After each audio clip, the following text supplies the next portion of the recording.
On page 376, as point number 74, وَالْعَقْلُ مَوْلُودٌ أُعْطِيَ كُلُّ إِنسَانٍ مِنَ الْعَقْلِ مَا أَرَادَ اللَّهُ عَزَّ وَجَلَّ يتفاوتون في العقول مثل الذرة في السماوات ويطلب من كل إنسان من العمل على قدر ما أعطاه من العقل وليس العقل باكتساب إنما هو فضل من الله عز وجل. Imam al-Barbahari rahimahullah, he said, and intellect, al-aql, and intellect is inborn. Each person is given the intellect that Allah the Mighty and Majestic wills.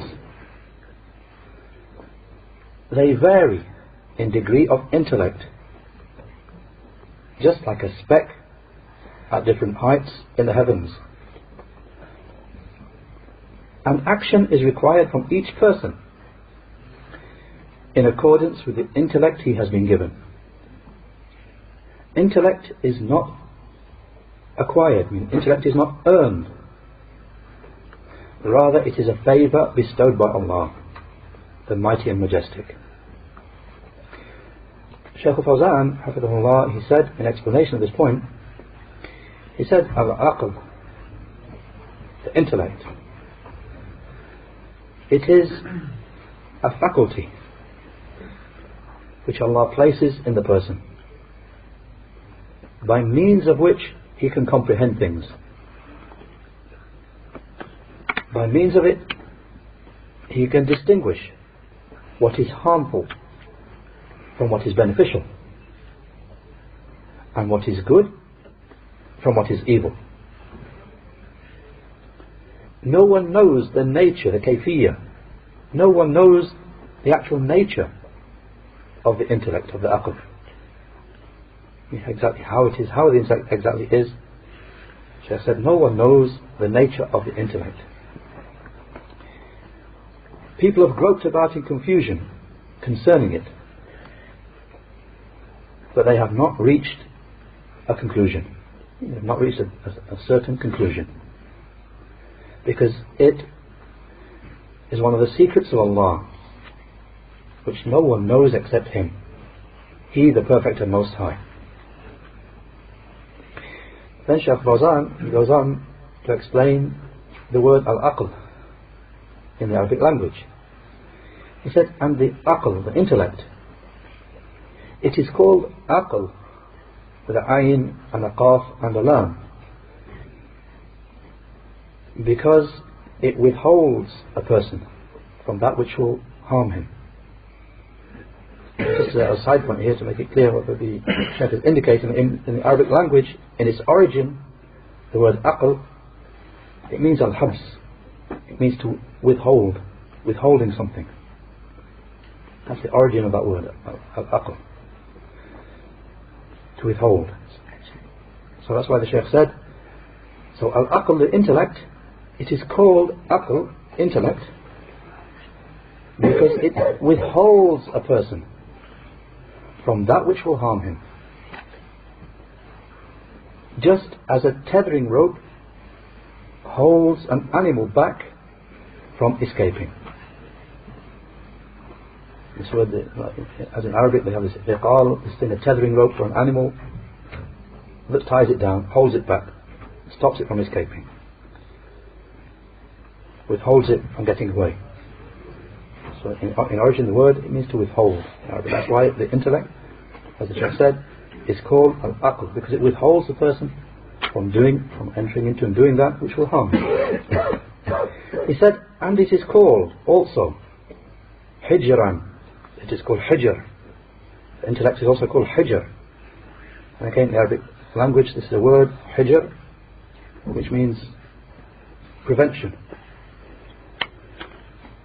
blocking and enclosing, prevention, something like that. He said, and it is called, the intellect, it is called hijran, hijr, that which prevents.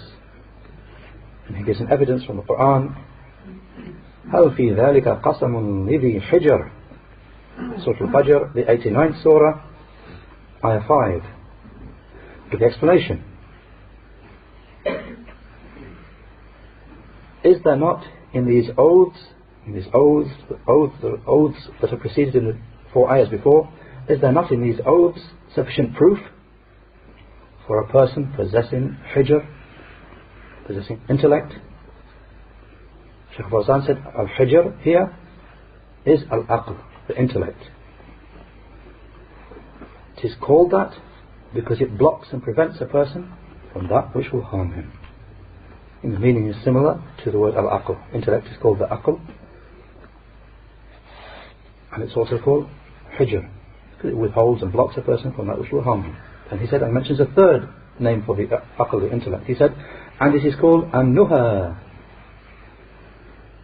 He gives an ayah as evidence, inna fi dhalika la-ayatin li-ulin nuha, Surah Taha, the 20th Surah, ayah 54, with the explanation. In that there are clear signs for those who possess nuha, intellect. Shaykh Fawzan said, meaning the people of al-uqul, the people with intellects. And he mentions a fourth name for al-aql, the intellect. He said, and it is called al-lub. He quotes the ayah, or the part of the ayah, li'ulil albab, li'ulil albab, Surah Al-Imran, the 3rd Surah, ayah 190. The explanation for the possessors of al-albab, full of lub, for the possessors of intellects. Shaykh Fawzan said, meaning the people with intellects. So having mentioned the names for al-aql, then he said, so this aql, this intellect, is from the signs of Allah, the Perfect and Most High. And the saying of the author, huwa mawlood, it is inborn. What is apparent is that he intended that it is makhluq, something created, and that it is not something ancient or pre-existing, or that it is born along with the person. And this intellect, al-aql, as we have mentioned, no one knows its true reality except Allah. And therefore the rhetorical theologians, the people of kalam, kalam, theological rhetoric, and the philosophers, they had confused ideas about it, and they did not reach a conclusion with regard to the aql, with regard to the intellect, because this is not within the scope of their knowledge. And the intellect varies, and from person to person, intellect is something which varies. So from the people, there are those whose intellect is complete, such as the prophets, the Anbiya, alayhim salatu wassalam. And from the people, there are those who have no intellect at all, such as the insane person, and the mentally retarded, and the baby. And from the people are those who are in between having complete intellect and between not having intellect. In between, meaning he has intellect, but it is not complete. And they vary with regard to its deficiency. Some of them have serious deficiency in intellect, and some of them have a slight deficiency, and so on and so forth. And this is in accordance with whatever Allah, the Perfect and Most High, has put into him, put into that person. And he said, and al-aql, the word al-aql, is used to refer to al-fahm, understanding also.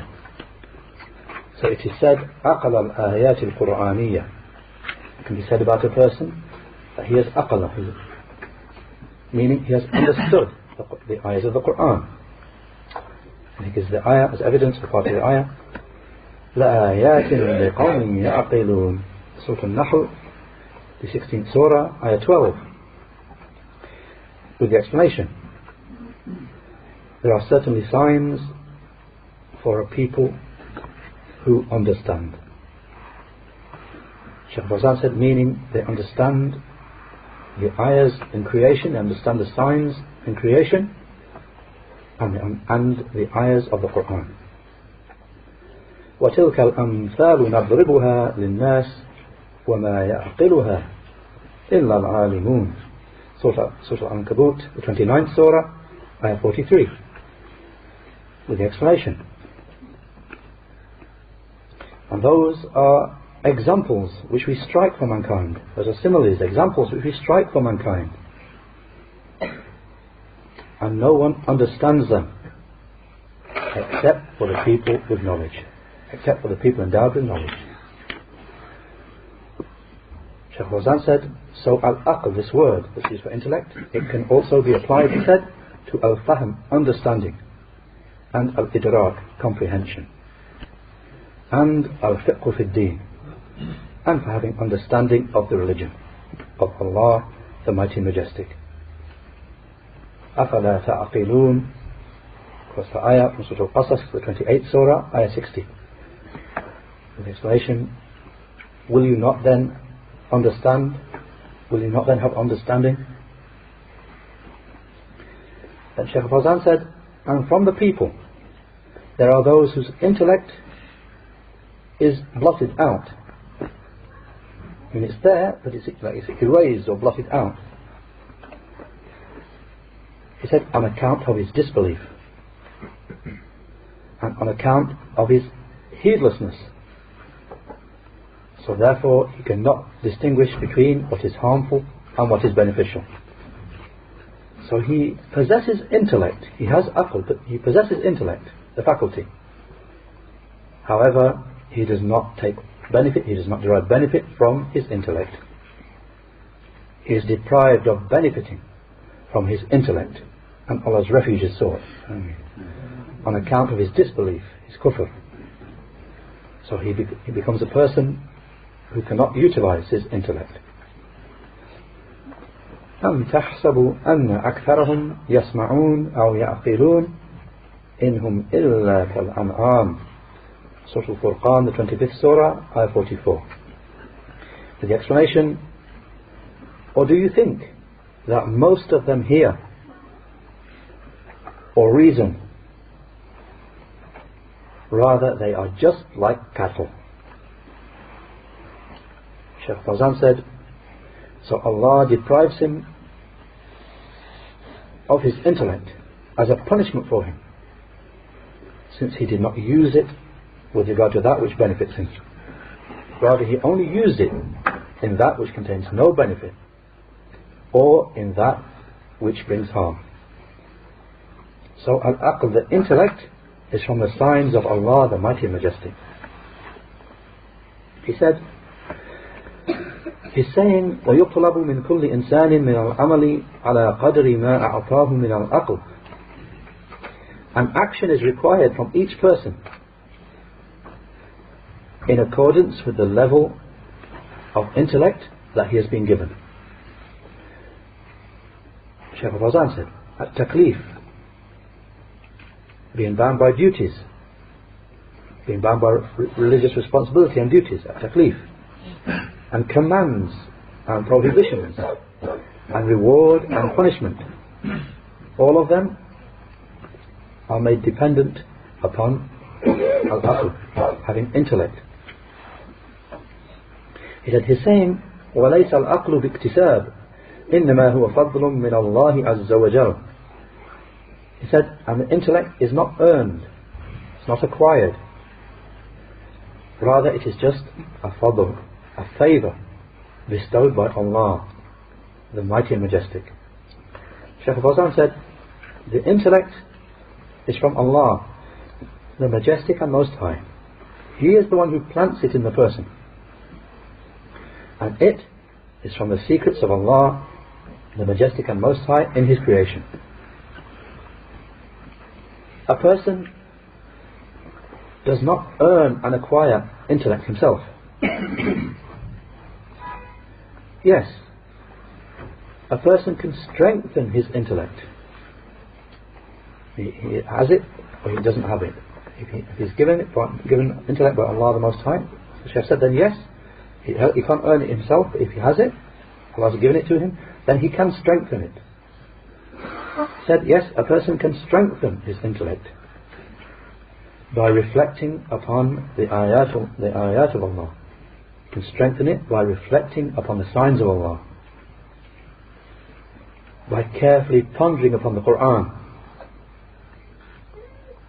But as for his earning intellect, which is not present, then no, that cannot happen.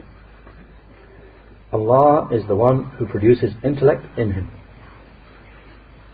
He himself cannot produce intellect by himself and earn it himself. However, he can strengthen it. If it's there, he can strengthen it. أَفَلَمْ يَسِيرُوا فِي الْأَرْضِ فَتَكُونَ لَهُمْ قُلُوبٌ يَعْقِلُونَ بِهَا أَوْ آذَانٌ يَسْمَعُونَ بِهَا فإنها لا تعمى الأبصار ولكن تعمى القلوب التي في الصدور. Surah Al-Hajj, the 22nd Surah, Ayah 46, with the explanation. Will they not travel upon the earth so that they can have hearts with which they can reason, or ears which they can hear with? For indeed, it is not the sight of the people that becomes truly blind. Rather, it is the hearts which are in the chests which become blind. Shaykh Fawzan said, so this indicates that reflecting upon the creation and reflecting upon the destruction that occurred to the previous nations on account of their disbelief and their sins, this benefits a person and strengthens his intellect. Not that it brings about intellect which was not present in the first place. That's where Shaykh Fawzan, Hafidhullah, ends explanation of this point. Briefly, with regard to the explanation of Shaykh Ahmad al-Najmi, rahimahullah, then he said on this point, he said, he's saying al-aqlu mawlud, intellect is inborn. He said, meaning that it is born along with the person himself, and it grows and increases as he grows. So the intellect begins as something small, begins small, and then it grows larger along with his person. And there is no doubt that the intellects vary in accordance with that which Allah has given to each person. Intellects vary in accordance with what Allah has given to each person. And Allah, the Mighty Majestic, has praised in the Quran the people of intellect.